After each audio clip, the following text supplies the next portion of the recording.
নমস্কার। গল্পসঙ্গীর গল্পের আসরে আপনাদের স্বাগত। আজ আপনারা শুনবেন বিভূতিভূষণ বন্দ্যোপাধ্যায়ের লেখা গল্প পাঁচু মামার বিয়ে। বাবা যখন মারা গেলেন তখন দাদার বয়স ১৯, আমার ১৭। অবস্থা আমাদের ছিল দিব্যি সচ্ছল। বড় বড় ৫ গোলা ধান তখন বাড়িতে, এক একটা গোলায় ২ পৌটি ২.৫ পৌটি ধান মজুদ। জমি জমার আয়ও বার্ষিক ১,০০০-২ টাকার কম নয়। এ বাদে ঠাকুরমার হাতে নগদ টাকা ও মায়ের গায়ে সোনার গহনাও বেশ ছিল। আর ছিল গ্রামের মধ্যে প্রচুর মান খাতির রবরবা নামডাক।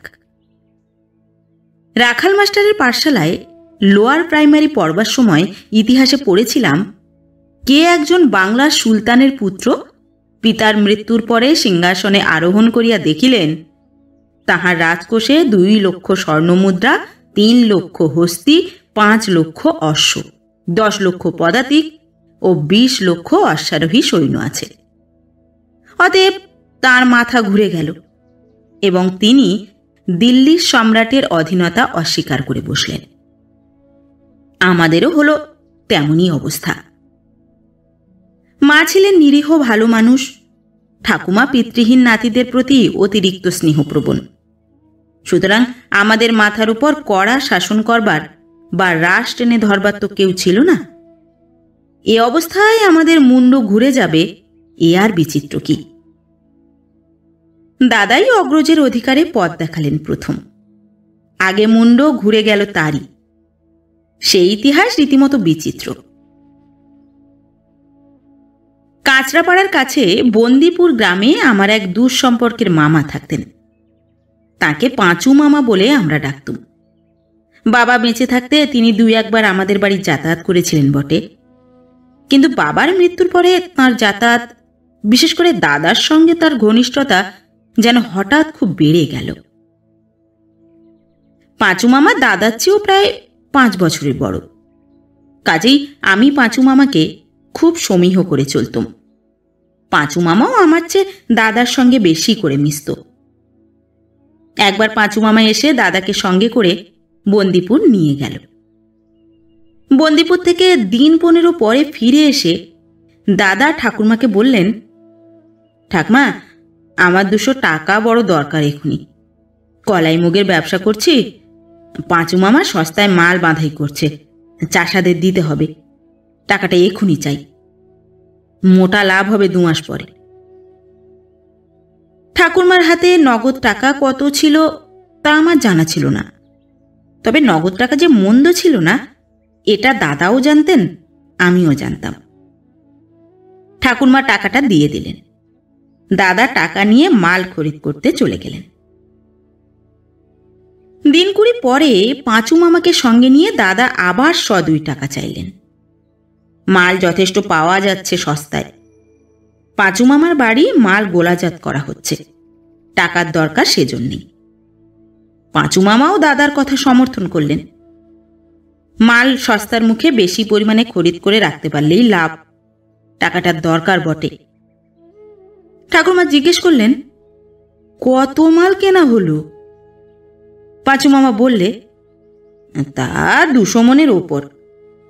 এই টাকাটা পেলে আরো ২০০ মন খরিদ করা হবে। মন পিছু ৮ আনা করে ধরলেও ২০০ টাকা লাভ। দিলেন টাকা ঠাকুমা। দাদা ও পাঁচু মামা টাকা নিয়ে চলে গেল। এরপরে মাসখানেক তাদের আর কোনো পাত্তা রইল না। ঠাকুরমা ব্যস্ত হয়ে একখানা চিঠিও লেখালেন, তারও উত্তর এলো না। চিঠির উত্তরের বদলে আরও দিন ১০ পরে এলেন পাঁচু মামার এক ভগ্নিপতি নারায়ণবাবু। নারায়ণবাবু বৃদ্ধ ব্যক্তি, বন্দিপুরে তাঁরও বাড়ি। আমি তাকে কখনো আমাদের বাড়ি আসতে দেখিনি।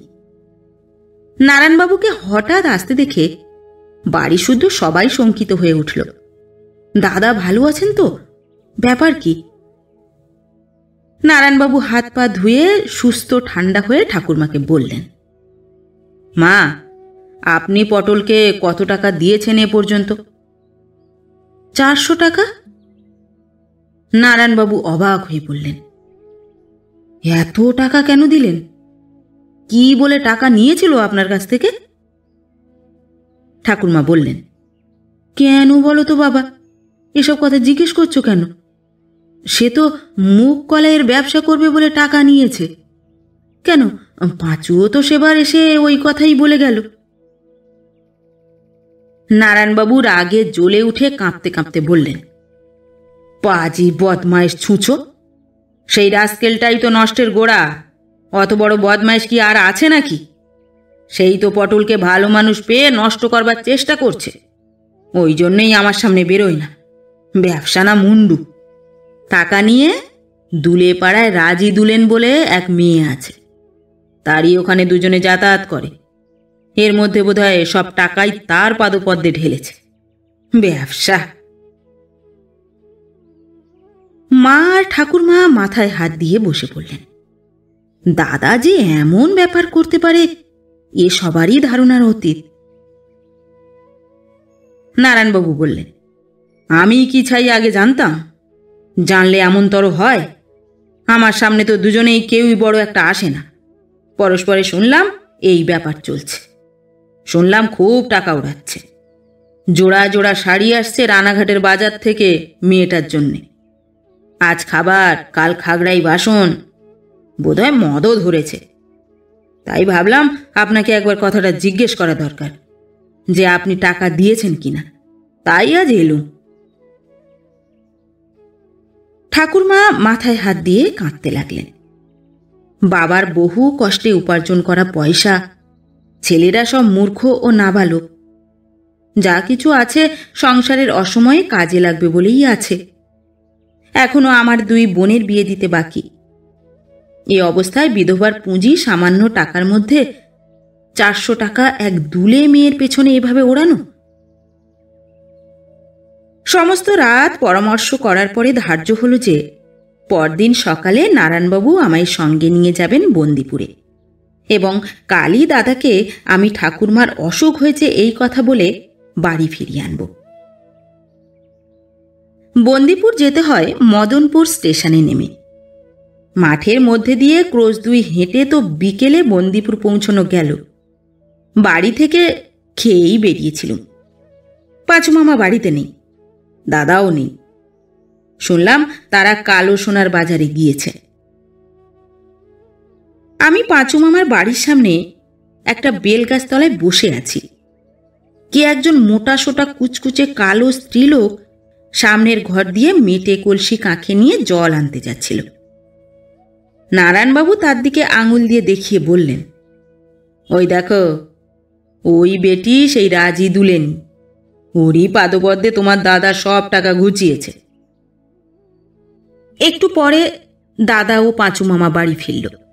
আমাদের দেখে দুজনেই প্রথমটা অবাক, যেন থতমত খেয়ে গেল। তারপর দাদা জিজ্ঞেস করলে, কিরে নগা, কি মনে করে? নারায়ণবাবু বললেন, ও এসেছে তোমায় বাড়ি নিয়ে যেতে। তোমার ঠাকুরমার বড় অসুখ যে। অসুখ? কি অসুখ? দাদা আমার মুখের দিকে চাইলে।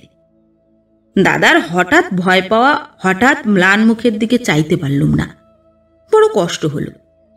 একবার মনে হলো সত্য কথাটা বলে ফেলি, কিন্তু তাহলে দাদা যদি বাড়ি না যায়। সেই রাত্রে দাদাকে নিয়ে বাড়ি ফিরলাম। বাড়ি এসে দাদা খুব বকুনি খেলে ঠাকুরমা ও মায়ের কাছে। তার উত্তরে সে নারায়ণবাবুকে গালমন্দ দিয়ে যা তা বলে গেল। কে বলেছে সে সর্ষে কেনেনি? এখনো 20 মণ সর্ষে ঘরে মজুদ রয়েছে, আর সব মাল চাষাদের ঘরে রেখে দেওয়া হয়েছে। দরকার হলেই। রাজি দুলেনিকে? রাজি দুলেনিকে দাদা চেনেও না। নারায়ণবাবুর মতো কুটিল দড়িবাজ লোক দুনিয়ায় আর নেই।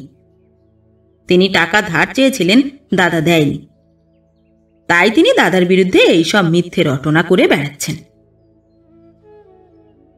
বলা বাহুল্য, মা বা ঠাকুরমা দাদার এসব কথা কিছু বিশ্বাস করলেন না। মাসখানেক পরে পাঁচু মামা আবার একদিন এসে হাজির আমাদের বাড়িতে। ঠাকুরমা বললেন, পেঁচো শোন, হতভাগা, আমার যে 1 রাশ টাকা চেয়ে পাঠালি পটলাকে দিয়ে ব্যবসা করবি বলে, কই ব্যবসার হিসেব দেখাতো আমায়, দেখি কোথায় গেল এতগুলো টাকা। পাঁচু মামার মুখে চিরদিন তুবড়ি ছোটে। হাত পা নেড়ে সে বুঝিয়ে দিলে টাকা ডোবানো তো দূরের কথা, আর মাস দুই পরে ওই 400 টাকায় অন্তত 150টি টাকা লাভ দাঁড়াবে। তখন লাভে মূলে একসঙ্গে টাকাটাই এনে দেবে। এখন পাঁচুর অদৃষ্ট খারাপ, সে যার জন্য চুরি করে সেই নাকি পাঁচুকে চোর বলে। যাক, তার জন্য সে দুঃখিত নয়। আসল টাকাটা কোনো রকমে ঠাকুরমায়ের হাতে তুলে দিতে পারলেই সে স্বস্তির নিঃশ্বাস ফেলে বাঁচে। ততদিন পর্যন্ত রাত্রে ঘুম নেই তার। পাঁচু মামার বক্তৃতায় ঠাকুরমার বিশ্বাস ফিরে এলো। ফলে পাঁচু মামা আমাদের বাড়িতে রয়েই গেল। দাদাকে এর আগেই সে নষ্ট করেছিল, এবার আমার পিছনে লাগলো এবং অদ্ভুতভাবে সাফল্য অর্জন করল। এমনকি কিছুদিন পরে আমারই মনে হলো আমি দাদাকে বুঝি ছাড়িয়েই যাই। তখন আমার বিবাহ হয়নি, দাদার সবে হয়েছে। আমি নানা ছুতোয় ঠাকুরমার কাছ থেকে টাকা আদায় করি আর পাঁচু মামার পরামর্শ মতো খরচ করি। মহকুমা শহর ছিল নিকটেই। নানা ছুতোনাতায় মহকুমা গিয়ে আমি আর পাঁচু মামা প্রায়ই রাত্রে বাড়ি ফিরতুম না। ধাপে ধাপে শেষে এত দূর পর্যন্ত নেমেছিল। পাঁচু মামাকে সত্যি আমি অদ্ভুত কর্মা মানুষ বলে ভাবতাম। যেমন জানে ব্যবসা, তেমনই রাখে দুনিয়ার সব খবর। যেমনই বোঝে মোকদ্দমা, তেমনই পারে ফুর্তি করতে। পাঁচু মামার হাতে টাকাগুলি তুলে দিয়ে বলতাম, এর মধ্যে থেকে যা যা দরকার খরচ করো। যত টাকাই দিই 3-4 দিনের মধ্যে খরচ করে ফেলে আবার আমার কাছে চাইতেন। বলতেন, কিনো, বুড়ির হাতে মোটা টাকা আছে, তা তোমার দ্বারা কিছু যে হবার নয়, আমি বুড়ির নাতি হলে দেখতিস। মামার কাছে কখনো টাকার হিসেব নিইনি। অসীম শ্রদ্ধা ও নির্ভরতা ছিল আমার পাঁচু মামার উপরে। কিভাবে ও কোথায় সেসব টাকা ব্যয় হতো সে কথা আর বলবো না। তবে এইটুকু বললেই যথেষ্ট হবে যে মাঘ মাস থেকে আশ্বিন মাসের মধ্যে প্রায় 400-500 টাকা পাখির মতো উড়ে গেল বেমালুম।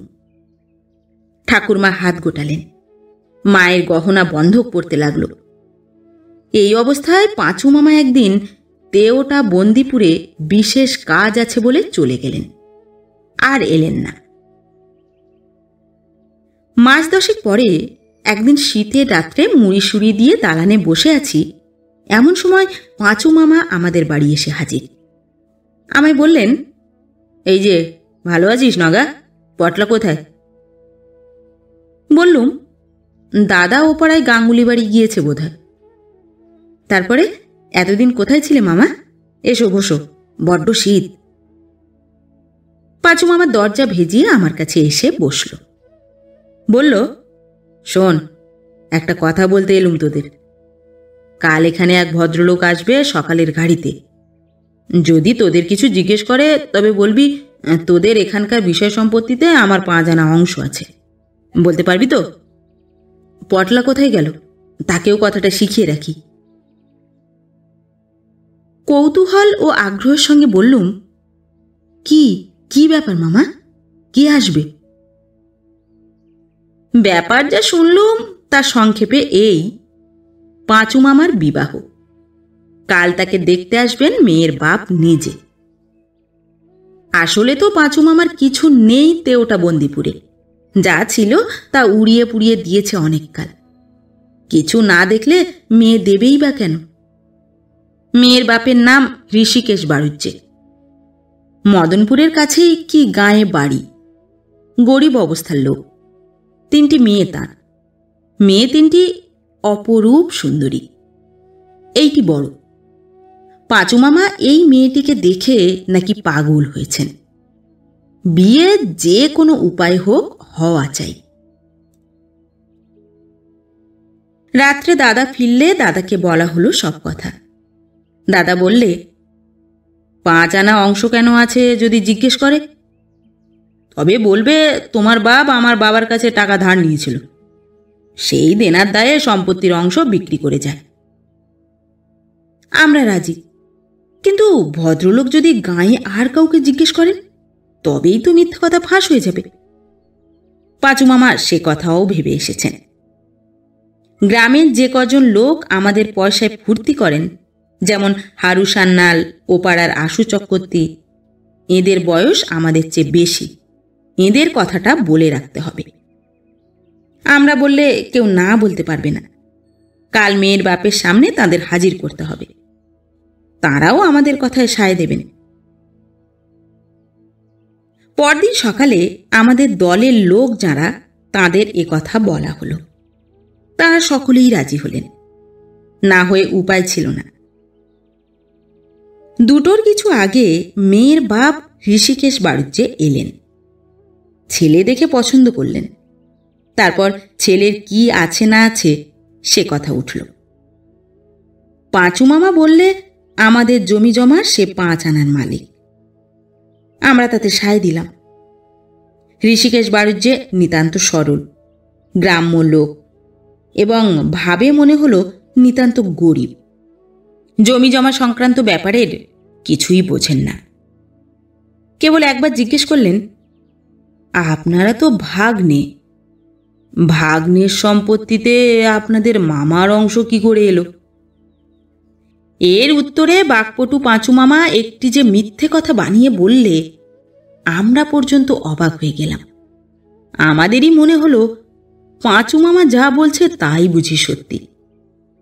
কবে আমার বাবা পাঁচু মামার কাছে টাকা ধার করেছিলেন, সুদে আসলে তা কত টাকা দাঁড়ায়, তারই বদলে আমার বাবা পাঁচুর বাবাকে 5 আনা সম্পত্তির উপসত্ত্ব দিয়ে যান। যে কোনো বিষয়ে বুদ্ধিমান লোক হলে এ উক্তির সত্যতা সম্বন্ধে সন্দিহান হতো, কিন্তু ঋষিকেশ বাড়ুজ্জের মনে কোনো সন্দেহ জাগল না। আমাদের এখানে আহারাদি করে বৈকালের দিকে বাড়ুজ্জে মশাই চলে গেলেন। যাবার আগে পাত্র আশীর্বাদের দিন স্থির করেই গেলেন। উভয় পক্ষের আশীর্বাদের পরে বিবাহের দিন স্থির হল। নির্দিষ্ট দিনে আমরা সবাই বিবাহ যাত্রী গেলাম। বলা বাহুল্য, পাঁচু মামার চাল চুলো পর্যন্ত ছিল না, জমি জমা থাকা তো দূরের কথা। সুতরাং আমাদের বাড়ি থেকে আবার বিয়ে করতে রওনা হলো, এবং কথা হলো যে বউ নিয়ে আবার পাঁচু মামা আমাদের বাড়িতে ফিরে আসবে। কনের বাপের বাড়ি একখানা মাত্র খড়ের ঘর, তারই দাওয়ায় সম্প্রদানের আসর। কারণ বর্ষাকাল, বৃষ্টি যখন তখন আসতে পারে। বরযাত্রী থাকবার বন্দোবস্ত হয়েছিল কিছু দূরে এক প্রতিবেশীর চণ্ডীমণ্ডপে। কন্যাপক্ষের নিমন্ত্রিতের সংখ্যা খুবই কম, সব শুদ্ধ জন 15। বাড়ির ভেতরের উঠানে শামিয়ানা টাঙানো হয়েছে, তারই তলায় আমরা বসে গেলাম। লগ্ন ছিল বেশি রাত্রে। আমাদের খাওয়া দাওয়া তার আগেই শেষ করে দেওয়ানো হলো। ঋষিকেশ বাড়ুজ্জের অবস্থা কত খারাপ তা বোঝা গেল একটু পরেই। তিনি নগদ বর্পণ স্বরূপ 21টি মাত্র টাকা দিতে চেয়েছিলেন। এখন বিবাহ সভায় দেখা গেল তিনি মাত্র 11টি টাকা থালার উপর সাজিয়ে রেখেছেন। বরকর্তা ছিলেন আমাদের গ্রামের দাশু চক্রবর্তী। প্রবীণ লোক বলে তাকেই আমরা সঙ্গে নিয়েছি কর্তা সাজিয়ে, নইলে পাঁচু মামার তরফ থেকে বরকর্তা হবার কোনো মানুষই তো নেই। দাশু চক্রবর্তী আমাদের উপদেশ মতো বললেন, এই 21 টাকার কথা ছিল, 11 টাকা কেন? বাকি টাকা না দিলে বর সভাস্থ করবার অনুমতি দেব না। ঋষিকেশ বাড়ুজ্জে হাত জোর করে বললেন, আর জোগাড় করতে পারিনি, ওই নিয়ে আমায় মাপ করতে হচ্ছে বেয়াইমশাই।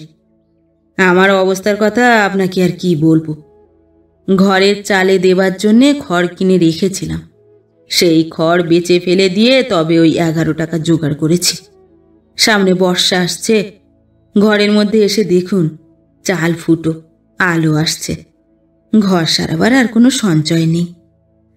আর টাকা হলেও এ জ্যৈষ্ঠী মাসে খড় পাবো কোথায়? এরপরে আমরা তর্ক চালাতাম, ছাড়তাম না। তোমার চালে খড় নেই তা আমাদের কি রে বাপু? মেয়ের বিয়ে দিতে এসেছো, আগে থেকে তোড়জোড় করনি কেন? রইল তোমার বিয়ে থাওয়া, আমরা বর সভা থেকে উঠিয়ে নিয়ে যাব। এসব কথা বলা চলতো, কিন্তু পাঁচু মামা দেখি ছটফট করছে। তার ইচ্ছে নয় টাকার জন্যে আমরা বিয়ে ভেঙে দিই বা কোনো বাধা সৃষ্টি করি। সে আমায় ডেকে কানে কানে বললে, কি ছেলে মানুষই হচ্ছে। তার চোখে মুখে করুণ ভাব দেখে আমি তো আর হেসে বাঁচি নে। সে কেবল ভাবছে তার বিয়েটা বুঝি আমরা 5 জনে মিলে ভেস্তে দিলাম। যাই হোক, পাঁচু মামার অবস্থা দেখে আমরা বেশি দূর ব্যাপার গড়াতে দিলাম না। বর সভাস্থ করা হলো। মেয়েকে যখন আনা হলো, মেয়ের রূপ দেখে আমরা তো অবাক। এমন রূপসী মেয়ের সঙ্গে পাঁচু মামার বিয়ে হচ্ছে তা তো জানতাম না। কি গায়ের রং, কি সুন্দর গড়ন পিটন, আর তেমনই মুখশ্রী। অমন রূপের ডালি মেয়ে কালে ভদ্রে চোখে পড়ে। তাই পাঁচু মামা খেপে উঠেছে এই বিয়ের জন্যে। তাই এত জুয়োচুরি, এত আটঘাট বাঁধা, এত দুর্ভাবনা, পাছে এমন মেয়ে হাত ছাড়া হয়ে যায়। মনে মনে ভাবলাম, পাঁচু মামার অদৃষ্টটা দেখছি বেজায় ভালো, নইলে এমন মেয়ে ওর জোটে? ওর চাল নেই, চুলো নেই, 3 কুলে কেউ নেই। অজমূর্খ, গাঁজা খায়, নেশা ভাঙ করে। কোন বদমাইশিটা ওর বাকি আছে জিজ্ঞেস করি? আমার দাদাকে আর আমাকে তো ওই নষ্ট করেছে। তার উপর পাঁচু মামা ঘোর জুয়োচোর আর ঘোর মিথ্যাবাদী। লোককে ঠকাতে এমন ওস্তাদ আর দুটি নেই। এই বিয়েই তো করেছে জুয়ো চুরি করে। আমাদের বিষয়ে 5 আনা অংশ আছে না ছাই আছে? সত্যি কথা জানলে বিয়ে দিত মেয়ের বাপ, বিশেষ করে যখন এমন সুন্দরী মেয়ে।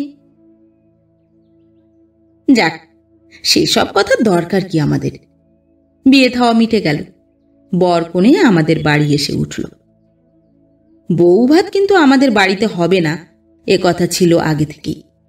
কারণ আমাদের এখানে বউ ভাত করতে গেলে আমাদের নাম ডাকের উপযুক্ত জাঁকজমকের সঙ্গে বউ ভাত করতে হয়, নইলে নিন্দে হবে। সে খরচ দেয় কে? কাজেই ঠাকুরমা বলেছিলেন, বউ এখানে তুলে তারপর তুমি পৈতৃক ভিটেতে নিয়ে যেও, সেখানে কাজকর্ম করো গিয়ে। এখানে ওসব হবে না। পাঁচু মামা বউ নিয়ে নিজের বাড়ি চলে গেল। আমার মা ছিলেন বড় খাঁটি লোক। তিনি জানতেন না যে পাঁচু মামা বিয়ের আগে কি জুয়াচুরির আশ্রয় নিয়েছিলেন আমাদের বিষয়ে তার 5 আনা অংশ থাকা নিয়ে। মা বললেন, পাঁচুর বউটি যেন হয়েছে দুর্গা প্রতিমা, কিন্তু মেয়েটারও অদৃষ্ট ভালো নয়। আমার জ্ঞাতি ভাই হলেও আমি বলছি, ওরকম পাত্রে অমন রূপের ডালি মেয়ে কি দেখে যে বুড়ো দিল তা সেই জানে। ও বাঁদরের গলায় ওই মুক্তোর মালা। মা জানতেন না এর মধ্যে আসল কথাটা কি। পাত্রীর বাবার কোনো দোষ ছিল না। যত সব জুয়োচোরের পাল্লায় পড়ে সরল বৃদ্ধ তাঁর সুন্দরী মেয়েটিকে হাত পা বেঁধে জলে ফেলে দিয়েছেন। সে জল যে কত গভীর জল, প্রথম থেকেই তা বুঝতে নববধূ বা তার বাপ কারো বাকি রইল না। পাঁচু মামা বউ নিয়ে পৈতৃক বাড়ি বন্দিপুরে চলে গেল বটে, কিন্তু বউ ভাত হলো না সেখানে। পয়সা কোথায় পাঁচু মামার যে বউ ভাত হবে? বন্দিপুর বড় কখনো যেতাম না। এখন থেকে পাঁচু মামা চলে যাওয়ার পরে আমার সঙ্গে আর অনেকদিন ওদের দেখা হলো না। বিয়ে করার পরে এখানে আসাটা যেন পাঁচু মামার কমে গেল। দাদা মাঝে মাঝে যেত বন্দিপুরে, এসে গল্প করত পাঁচু মামার সংসার অতি কষ্টে চলছে। নতুন বউয়ের গায়ে 1-8খানা গহনা যা তার বাবা দিয়েছিলেন, এরই মধ্যে পাঁচু মামা বেচে ফেলেছে। বউটি কিন্তু খুব ভালো, সে ইচ্ছে করে গহনা খুলে দিয়েছে ইত্যাদি। বছর 3-4 কাটল। তারপর একদিন খবর এলো পাঁচু মামা মারা গিয়েছে। আগে থেকে নেশা ভাঙ খায়, লিভার ছিল খারাপ, নেফ্রাইটিস হয়ে মারা পড়েছে। চিকিৎসাপত্র বিশেষ কিছু হয়নি। দিন 15 পরে একদিন সকালে আমি বাইরের উঠানে একগাছা ছিপ চাঁচতে বসেছি। দাদা বাড়ি নেই, কোথায় বেরিয়েছে। ঠাকুরমা নদীর ঘাটে নাইতে গিয়েছেন। এমন সময় আমাদের বাড়ির সামনে একখানা গরুর গাড়ি এসে দাঁড়ালো। গাড়ি থেকে নামলেন ঋষিকেশ বাড়ুজ্যে এবং তার বিধবা মেয়ে। আমি ছুটে কাছে এলুম। পাঁচু মামার বিধবা স্ত্রীকে পায়ের ধুলো নিয়ে প্রণাম করলুম। বাড়ুজ্যে মশাইকেও করলুম।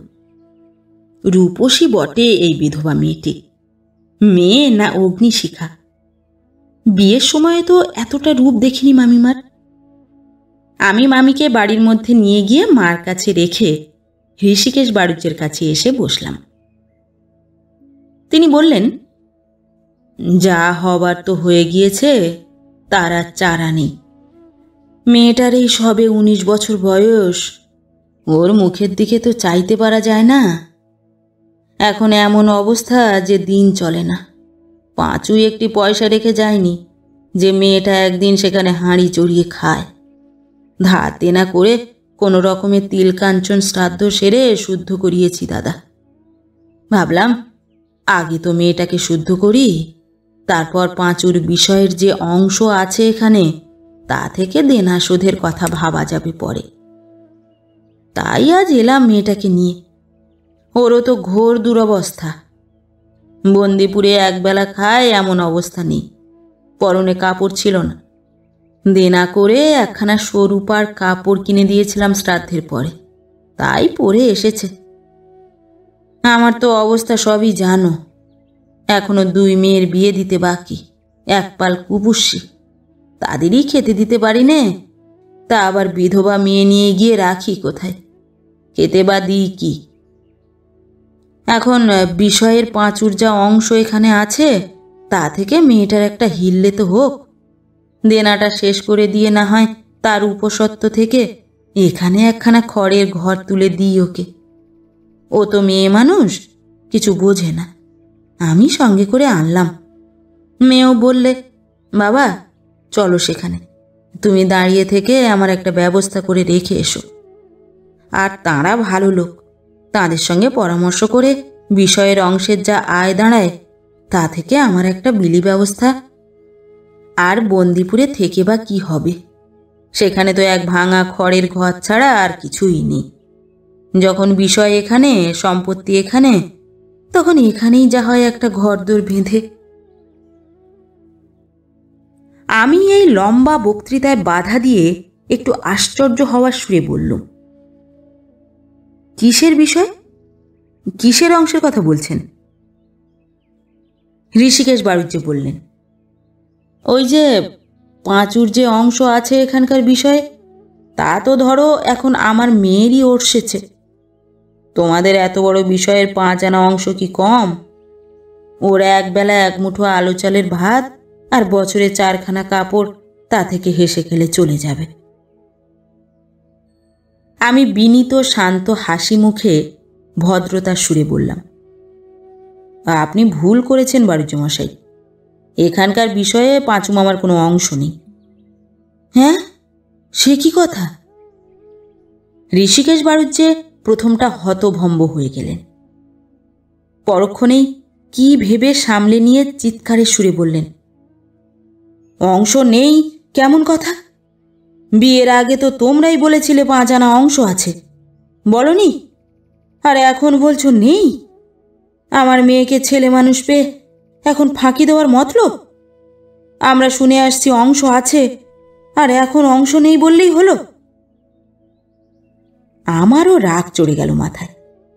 আমি বললুম, আপনি মিছে চেঁচামেচি করেন কেন? আপনি বিষয় সম্পত্তির কিছুই বোঝেন না, তাই ও কথা বলছেন। এ তো শোনাশুনির কথা নয়, দলিল দস্তাবেজের কথা, পর্চা কোবলার কথা। বিষয় সম্পত্তি গাছের ফল নয় যে যে কুড়িয়ে পায় সেই খায়।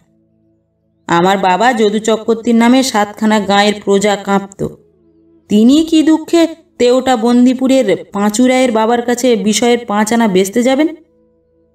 ওসব ভুলে যান। যা শুনেছেন ভুল শুনেছেন। বিশ্বাস না হয় আমার কথা, রেজিস্ট্রি অফিসে 2 টাকা ফি জমা দিয়ে খুঁজে দেখুন গিয়ে সেখানে এমন কোনো দলিল আছে কি না। আমরা দলিল গোপন করতে পারি, সেখানে তো গোপন থাকবে না। চেঁচামেচি শুনে পাড়ার 2-5 জন জড়ো হলো। তারা হৃষিকেশ বাড়ুজ্যের সরলতা দেখে কোনো ক্রমে হাসি চেপে রইল। যারা সেবার সাক্ষী দিতে এসেছিল যে পাঁচু মামার বিষয়ের অংশ আছে, তারাই বলে গেল পাঁচুর এখানকার বিষয়ের অংশ আছে এমন কথা কস্মিন কালে তারা শোনেওনি। সব শুনে হৃষিকেশের বিশ্বাস হলো শেষ পর্যন্ত যে এদের কথাই সত্যি। তিনি তো মাথায় হাত দিয়ে বসে পড়লেন। তারপরেই হঠাৎ কোথাও কিছু নেই ডুকরে মেয়ে মানুষের মতো কেঁদে উঠলেন। আমি মেয়েটা সর্বনাশ করেছি নিজের হাতে। তখন কি জানি এমন জুয়ো চুরি আমার সঙ্গে সবাই করবে? আমার অমন সোনার কৃত্রিমে মেয়েটা আমায় ভালো মানুষ পেয়ে ভালো হাঙ্গামাতেই পড়া গেল দেখছি সকালবেলা। বুড়োর কান্না শুনে পাড়ার লোক জড়ো তো হলোই, বাড়ির মধ্যে থেকে মা ঠাকুরমা ছুটে এলেন। এমনকি পাঁচু মামার স্ত্রী পর্যন্ত সেই সঙ্গে ছুটে এলেন দেখতে যে তার বাবাকে বুঝি আমি মারধর করেছি। সে এক কাণ্ড আর কি। ঠাকুরমা তো বুড়োকে অনেক অনুরোধ করে তার কান্না থামিয়ে তাকে বাড়ির মধ্যে নিয়ে গেলেন। আমায় ডেকে খুব বকুনি দিলেন, আমি নাকি লোকের সঙ্গে কথা কইতে জানি না। আমি বললাম, এর আর কথা কইতে জানা জানি কি? আমি যা সত্যি কথা তাই বলেছি। তুমিই বলো না কেন, আমাদের বিষয়ে পাঁচু মামার কি 5 আনা অংশ ছিল? মা শুনে অবাক। তিনি এসব ব্যাপার কিছুই জানতেন না। বললেন, সে কি কথা? পাঁচুর এদের বিষয়ে অংশ কেন থাকবে? এ কি রকম কথা? এ তো বুঝতে পারছি না। ক্রমে তিনি সব শুনলেন। আমার ও দাদার উপর খুব রাগ করলেন শুনে। বললেন, বেশ, আমার ছেলেরা যখন ও জুয়োচুরির মধ্যে আছে তখন আমি পাঁচুর বউয়ের ভরণ পোষণের ভার নিলুম। মেয়েকে এ বাড়িতে রেখে চলে যান। আজ থেকে ও আমাদের ঘরের লোক। হৃষিকেশ বাড়ুজ্যে বললেন, জিজ্ঞেস করে দেখুন আপনার ছেলেকে, ওই তো দাঁড়িয়ে রয়েছে সামনে। বিয়ের আগে পাত্র আশীর্বাদের দিন এ কথা বলেছিল কিনা? আমি মেয়ের বিয়ে দিয়েছিলাম আপনাদের দেখে। আমি তো পাঁচুকে দেখে দিইনি। ভাবলাম আপনাদের আত্মীয়, আপনাদের বিষয়ের অংশীদার, তাই আমি সম্বন্ধ করি। তখন কি করে জানবো এর মধ্যে এত জুয়োচুরি? আমি বললাম, এ কথা আপনি নিতান্ত ছেলে মানুষের মতো বলছেন। যদি কেউ বলে মনীন্দ্র নন্দীর জমিদারিতে আমার অংশ আছে, অমনি তার অংশ হয়ে যাবে? ঠাকুরমা আমায় আবার ধমক দিয়ে চুপ করালেন। হৃষিকেশ বাড়ুজ্যকে স্নান করতে পাঠালেন। তারপর খাইয়ে দাইয়ে তাকে সুস্থ করলেন। যাওয়ার সময় হৃষিকেশ বাড়ুজ্যে ঠাকুরমায়ের হাতে ধরে বললেন, আমার মেয়েকে আপনি রেখে দিন। আমার সংসারে একপাল পুষ্যি খেতে দিতে পারিনি। আপনাদের হাত ঝাড়লে পর্বত। আমার মেয়েকে একবেলা 1 মুঠো আলো চালের ভাত। মা ও ঠাকুরমা বললেন, তার আর কি, বৌমা থাকুন এইখানে। পাঁচুর বউ আমাদের তো আর পর নয়, কপালই নয় পুড়েছে সকাল সকাল। সেই থেকে পাঁচু মামার স্ত্রী আমাদের সংসারে রয়ে গেলেন। প্রথমে ছিলেন বেশ সুখেই, যতদিন মা ঠাকুরমা বেঁচে ছিলেন।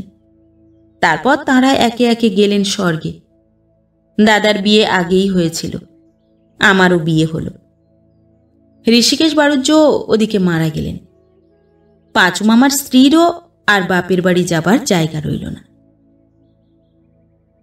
নতুন বউয়ের দল নিজের সুবিধা মতো সংসার সাজিয়ে নিয়েছিল। পাঁচু মামার স্ত্রীর এ সংসারে থাকাটা তারা গোড়া থেকেই অনধিকার প্রবেশ বলে ধরেছিল। এইবার সামান্য পান থেকে চুন খসলেই পাঁচু মামার স্ত্রীকে অপমান করা শুরু করলে। এর আর একটা কারণ ছিল। পাঁচু মামার স্ত্রী ছিলেন অসামান্যা রূপবতী বিধবা মানুষ। একবেলা খেতেন, একখানা নরুনপার কাপড় পরতেন, তাতেই তাঁর রূপ ধরত না। বয়সের সঙ্গে সে রূপ ম্লান হওয়া তো দূরের কথা, দিন দিন বাড়তেই লাগল। নতুন বউয়েরা দেখতে অমন সুন্দরী নয় কেউই। তাদের মনে পাঁচু মামার স্ত্রীকে কেন্দ্র করে নানা হিংসে, ঘোর সন্দেহ এসে জুটতে লাগল। পাঁচু মামার স্ত্রী তো এ বাড়িতে থাকতেন বিনিমাইনের রাঁধুনি ঝি চাকরানির মতো, কিন্তু তাঁর উপর অত্যাচার অবিচার তাতেও কম ছিল না। আমার সত্যিই কষ্ট হতো পাঁচু মামার স্ত্রীর জন্যে। সে সহানুভূতি পাঁচু মামার উপর কখনো হয়নি, পাঁচু মামার শ্বশুরের উপর হয়নি। তা হয়েছিল ওই অসহায় বিধবা নারীর উপর। কিন্তু আমার কথা কওয়ার কোনো উপায় ছিল না। তাহলেই আমার স্ত্রী সন্দেহ করবেন কেন আমি পাঁচু মামার স্ত্রীর পক্ষে এত কথা বলছি। আমার পূর্বেকার রেকর্ড খুব ভালো ছিল না, সুতরাং স্ত্রী পদে পদে আমায় সন্দেহ করতেন। আমিও যে না বুঝতাম এমন নয়, সুতরাং পারিবারিক শান্তিভঙ্গের ভয়ে মুখ বুজেই থাকতাম। এত সাবধান থেকেও একবার বড় বিপদে পড়ে গেলেন। সেদিনটা একাদশী। দেখি বেলা 11টার সময়ে পাঁচু মামার স্ত্রী এক গ্রাস বাসন মেজে ডোবা থেকে উঠে আসছেন। আমি বড় বউ অর্থাৎ আমার বৌদিকে বললাম, বৌদিদি, মামিমাকে আজ বাসন মাজতে দিয়েছ কেন? আজ একাদশীর দিনটা, তোমরা একটু দেখো শোনো না সংসারের কাজের কি হয় না হয়। বৌদিদি ঝংকার দিয়ে উঠে বললেন, ওসব লোক দেখানো ঢং। কে বললে বাসন মাজতে? অন্যদিন বললেও তো কাজ করতে দেখিনি, আর আজ বাসন না মেজে আনলে দরদ পুরনো যাবে কি করে? ওসব কি আর বুঝি নে? তা বুঝি। বৌদিদি কি বোঝেন জানিনি, কিন্তু সেদিন রাত্রে আমার স্ত্রী আমায় বললে, ওগো শোনো, একটা কথা বলি, কথা রাখবে বলো? কি কথা বলো? তুমি ওকে বাড়িতে রাখতে পারবে না। আমি আশ্চর্য হয়ে বললাম, কাকে গো? ভেঙেই বলো না। ওই যে তোমাদের মামিমাকে, ওকে এক্ষুনি তাড়াও। কেন, মামিমা কি করেছেন? সোজা কথা বলি, আমি তোমাকে বিশ্বাস করিনি। ও তো তোমাদের আপন মামিমা নয়, বিশেষ কোনো সম্পর্কও কিছু না, সামান্য পাতানো সম্পর্ক। আর ওই রূপ আর ওই বয়স, তোমাকে আমি চিনি। মিছে অশান্তি কেন সৃষ্টি করবে? সরাও ওকে এখান থেকে, আমি গতিক ভালো দেখছি না। বুঝলাম, সেই যে দুপুরবেলা পাঁচু মামার স্ত্রীর পক্ষ হয়ে একটা কথা বলেছিলাম বড় বউয়ের কাছে, তিনিই লাগিয়েছেন সমস্ত কথা ছোট বউকে। কি বিশ্রী মন এইসব পাড়া গাঁয়ের মেয়ে মানুষদের। অস্বীকার করি নে যে আমার রেকর্ড ভালো না। আমি জানি আমি কি বা আমি কি নই, কিন্তু একজন আশ্রিতা অসহায়া তরুণী বিধবা, যার প্রতি সত্যিই আমার সহানুভূতি ও অনুকম্পা, যাকে মামিমা বলে ডাকি, তাঁর সম্বন্ধে এই সব। আমার মন এক মুহূর্তে বিরূপ হয়ে উঠল সংসারের উপর, স্ত্রীর উপর, বৌদিদের উপর, সমস্ত ব্যাপারটার উপর, এমনকি পাঁচু মামার স্ত্রীর উপর। বললাম, বেশ ভালো, আজই যেতে বলছি। মনে ভাবলাম এমন করে বলবো যে স্ত্রী পর্যন্ত দুঃখিত ও অপ্রতিভ হয়ে উঠবে। পরদিন সকালেই পাঁচু মামার স্ত্রীকে ডেকে বললাম, আপনার আর এখানে থাকা হবে না, আপনাকে নিয়ে সংসারে অশান্তি বাঁধছে, আপনি এখনই আমাদের বাড়ি থেকে অন্যত্র যান। বড় বউ বললেন, সে কি কথা? কাল গিয়েছে একাদশী, আজ দ্বাদশীর দিন, না খেয়ে কোথায় যাবেন উনি? কাল সারা দিন রাত নিরম্বু উপোস গিয়েছে, সংসারের অকল্যাণ হবে যে। মনে মনে ভাবলাম, সেইটেই বোঝো, আর একটা গরিব অসহায়া মেয়ের যে কি হবে তা মনে ওঠে না। তোমাদের ভালো করেই কল্যাণ করাচ্ছি। পাঁচু মামার বউ কথাটি বললেন না। নিজের পুঁটুলি গুছিয়ে নিয়ে যাবার জন্যে প্রস্তুত হলেন। আমি জানি তার কোথাও যাবার জায়গা নেই। বাপের বাড়ি এক গাঁজাখোর বেকার ছোট ভাই আছে, সেখানে এক মুঠো খাওয়া জুটবে না একবেলা। কিন্তু সব জেনেও বড় রূঢ় ও কঠিন হয়ে উঠলাম আজ। একাদশীর পরদিন না খেতে দিয়েই তাড়াবো। করাচ্ছি সংসারের কল্যাণ তোমাদের। সেই সকালেই চা খেয়ে বসে আছি, পাঁচু মামার বউ দুটি পান সেই ডিশের বাটিতে আমার সামনে রেখে দিয়ে পুঁটুলি বগলে করে বাড়ি থেকে বেরিয়ে গেলেন। আমি মুখে কিছু বলিনি, কেবল স্টেশন পর্যন্ত সঙ্গে যাওয়ার জন্যে আমাদের মোহরি বৃদ্ধ গোপাল মিত্রকে পাঠিয়ে দিলাম এবং আপদ চুকে গেল ভেবে আরামের নিঃশ্বাস ফেললাম। পাঁচু মামার বউয়ের তারপর থেকে আর কোনো খবর রাখিনি।